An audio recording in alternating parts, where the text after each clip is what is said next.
এই হাদিসটা খুব ভালো করে শোনেন। আল্লাহ রাব্বুল আলামিন বলেছেন হাদিসে কুদসি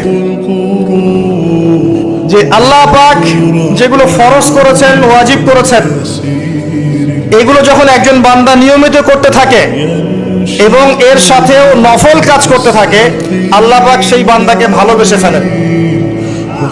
যখন আল্লাহ পাক কাউকে ভালোবাসেন তখন জিবরাইল আলাইহিস সালামকে ডেকে নিয়ে আসেন, ডেকে নিয়ে এসে বলেন যে পৃথিবীতে অমুকের পুত্র অমুক, তাকে আমি ভালোবাসি, হে জিবরাইল তুমিও তাকে ভালোবাসো।